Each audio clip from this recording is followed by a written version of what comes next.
las comisiones obreras eran una creación genuina de la propia clase, salían de las entrañas de la clase trabajadora. Al no tener un instrumento para la defensa de los intereses de los trabajadores elegían comisiones. Comisiones Obreras entonces era un movimiento donde ya aparecía ante un problema determinado de una empresa, y cuando ese problema más o menos tenía la solución o no la solución, pero se había llegado a un fin, pues desaparecían las comisiones obreras y demás. No es verdad que la primera comisión fuera la Camocha en el 62, ni mucho menos, ¿no? Pues ahí se habla de comisiones obreras, algunas en el Marco de Jerez o en el Metal de Vizcaya a finales de los años 50 y tal. Bueno.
Tenemos que empezar que teníamos una empresa totalmente dirigida por la dictadura, completamente dirigida.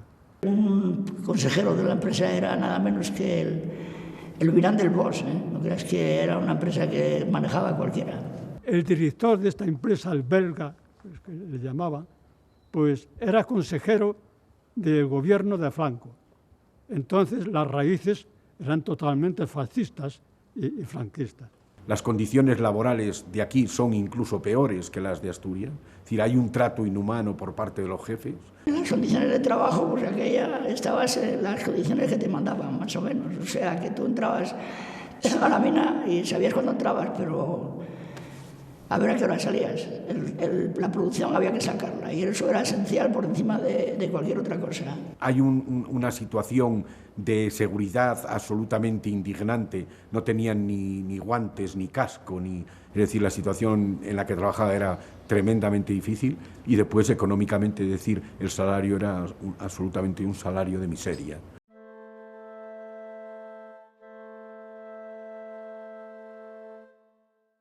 Primero empieza la huelga en Asturias, entonces todas esas condiciones hacen que cualquiera que prendiera la mecha, la gente acudiera, y así fue. El Armino Pérez Ramón, en el Grupo de María, que era un militante comunista, es el primero que inicia los paros, se suma todo el valle a los paros. Llegamos el primero y poníamos el pie encima del banco y nos poníamos así. Cada uno que entraba al cuarto de aseo le echábamos la mirada sin hablarnos, y nosotros sin cambiarnos. Estábamos con la ropa limpia. Cada uno que iba entrando no se cambiaba. Ya a otros mirábamos, nos entendíamos por señas. Al ver que el primero no se cambiaba la ropa sucia para entrar a trabajar, pues no se cambió nadie. Las lámparas las tiramos, las lámparas que teníamos de aquella para alumbrar en la mina, pues las tiramos todo en un montón. ¿Para qué? Para que no supieran quién había sido el primero que había tirado la lámpara allí, delante de la lampistería. ¿Por qué hacíamos eso? Porque si se enteraban quién habían sido los 2 o 3 primeros que habían tirado la lámpara, esos ya iban detenidos automáticamente. Y nos llamaron a la oficina. Y lo primero que nos preguntan es, ¿por qué se quedan en la huelga? Nosotros, pues no sabemos. ¿Por qué no reivindicaban nada? Pues porque era complicado que alguien se atreviera a hacer la primera reivindicación, puesto que podían acusarle de ser incitador de las movilizaciones. Si nosotros decíamos que por lo que íbamos a la huelga, pues ustedes han sido los que han preparado esta huelga. Ya te llevaban detenido, a los 5 minutos estaba la Guardia Civil allí. En el grupo de Calderón, el jefe de grupo de Calderón, llama a aquellas personas que él consideraba que hablarían del problema y les dice, bueno, aquí alguien tendrá que decir qué queréis.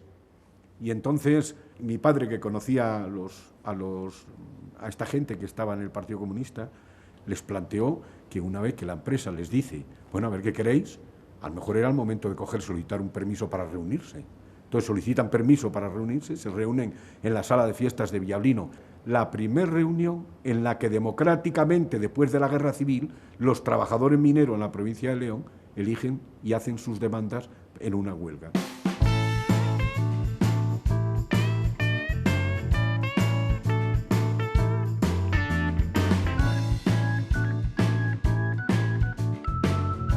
En esa reunión donde participamos todos, pues ya fue donde realmente se crearon las comisiones obreras. Y esta comisión no se puede deshacer. Esta comisión tiene que seguir trabajando.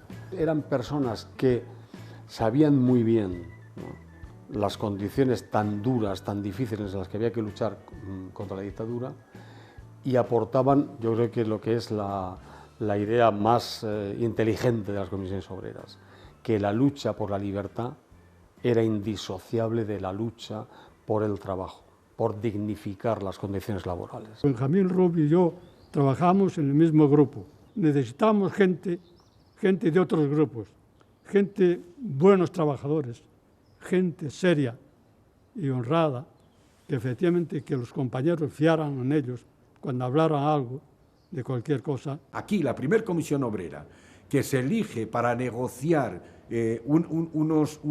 unas peticiones que no defienden el sindicalismo vertical en aquel momento, es aquí. Es decir, se crea una comisión para defender lo que los trabajadores en una asamblea, es que eso a mí me parece mucho más, incluso más trascendental, en una asamblea democráticamente deciden que hay que plantearle a la empresa 15 días después de haber empezado una huelga. Las mujeres tuvieron un papel importantísimo en el movimiento en la Ciana, porque eran las que los mineros no podían ir a cortar la carretera porque les sacudían, pues iban las mujeres.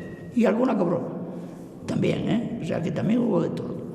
La minería de la cuenca leonesa, o en Valladolid, ¿no?, o en Ávila, ahí era mucho más difícil luchar y trabajar en clandestinidad que en la SEA de Barcelona, ¿no?, donde yo encontré más sabiduría, ¿no?, y una aportación más encomiable por lo que entrañaba de esfuerzo, ¿no?, de dificultad y de riesgo. Había que echarle mucho más coraje, ¿no?, para organizar una huelga como la huelgona en el 62, ¿no? Y aquí hubo una gran represión, en el tema de aquí la Guardia Civil y un comandante del ejército que mandaron aquí vino a dar leña, pero bien. El mérito de esta gente, de todos ellos, es en la situación en la que estaban moviéndose. Eso es lo que la gente tendría que entender hoy. Es decir, no estamos hablando de esta situación, estamos hablando de los momentos más duros del franquismo. De los más duros del franquismo. Y esta gente se reúne, hace peticiones y al final va a una comisión a negociarlas con la empresa. Eso es. Y eso fue el 62. Que luego figura que fue la Camocha, pues me parece bien, no pasa nada.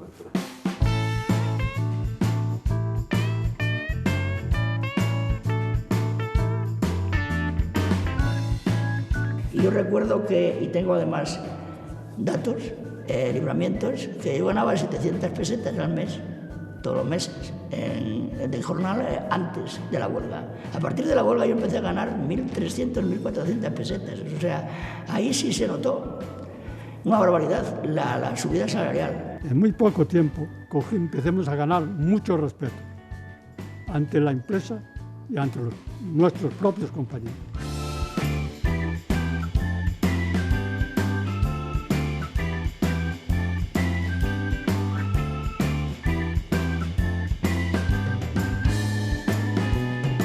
Aquella comisión de alguna forma se puede considerar ya en aquella comisión que es donde empezaron las comisiones obreras, porque a partir de allí ya empezamos a reunirnos gente del partido en la casa de Ramiro Pol. Ramiro Pol Era el hombre que el PC tenía aquí, era el hombre que escuchaba a la Pirenaica, era el hombre que llamaba a la Pirenaica, que tenía comunicación con la Pirenaica. Fue la cabeza visible del Partido Comunista desde siempre. En el caso de Ramiro Pol, era un hombre muy conocido, pero muy conocido por la Guardia Civil, muy conocido por la policía.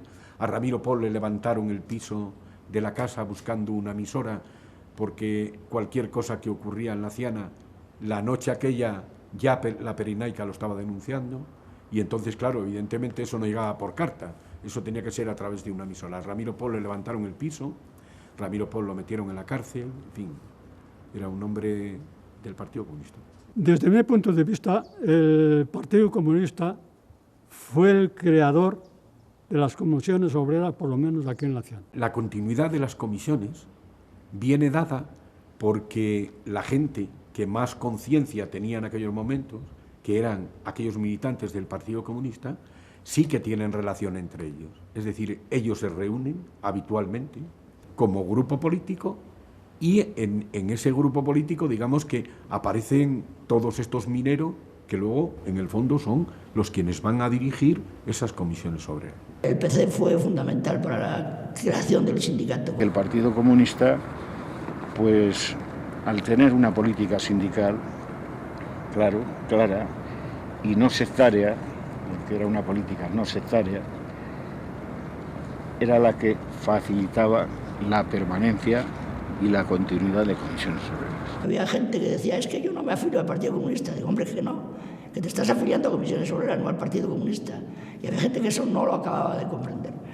Y además el gobierno se encargaba muy bien de hacerles ver que los mineros éramos unos... Se reunían en dos sitios, en Villajer, en un bar de Villajer, y luego en Casa Pol, en casa de Ramiro.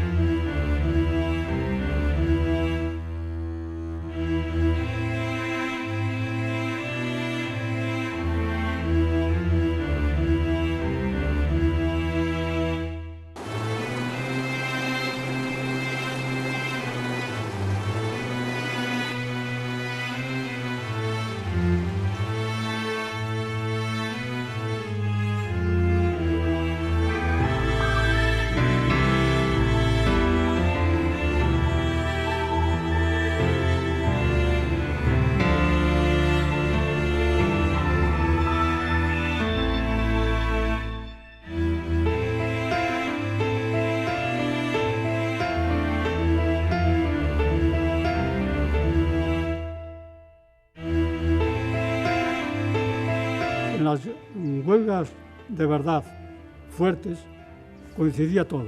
La huelga en Unosa, en Asturias, y las huelgas aquí en Amineros y Dur.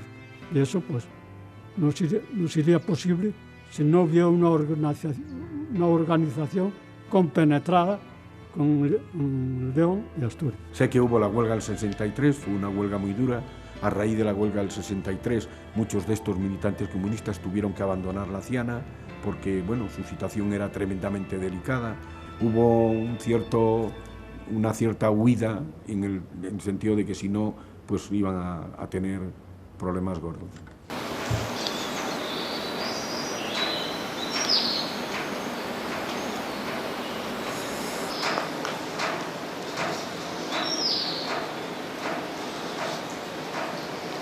Aquí en la Ciana, digamos, los militantes del Partido Comunista, pues tenían el concepto de que deberían ir a luchar dentro del sindicato vertical por conseguir, digamos, poder dentro del sindicato vertical donde poder manejarse. Nosotros cuando entramos en el vertical estábamos viendo que el sindicato vertical era lo que era, no era la solución para los trabajadores porque no daban solución a los trabajadores. Allí lo que se hacía era un conglomerado, ahí estaban representadas las empresas y todo el mundo en el mismo sitio y en el mismo cajón, y eso no valía. Entonces, quienes defendieran los intereses o quienes empezaron a defender los intereses de los trabajadores de verdad fueron las comisiones obreras.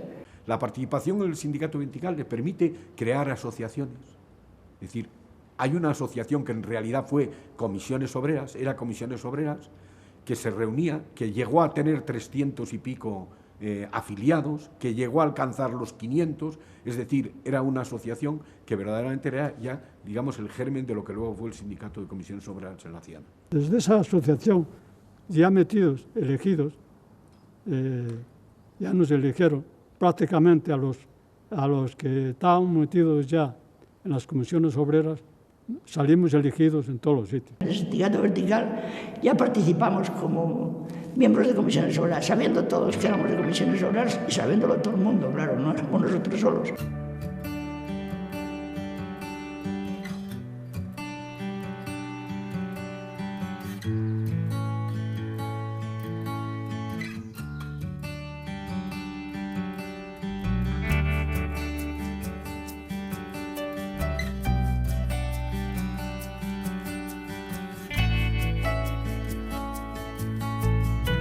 Tenemos una cooperativa de viviendas de protección oficial y que las hicimos nosotros, es decir, las potenciamos desde comisiones obreras, porque no nos dedicábamos solo al sindicato, también nos dedicábamos, como te decía antes, éramos sociopolíticos, pues también nos dedicábamos a la política. Yo recuerdo que en Villajer, que es el pueblo donde vivo yo, donde estamos aquí, la primera asociación de vecinos que se hizo en la provincia de León se hizo aquí.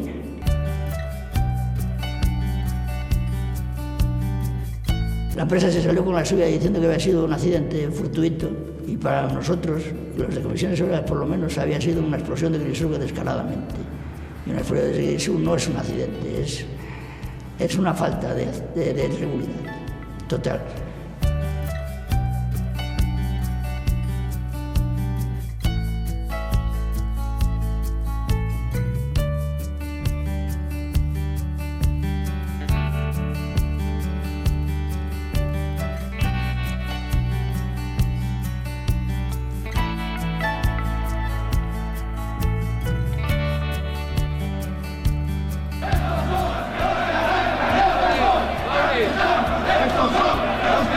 Compañeras y compañeros, ya estamos en Madrid,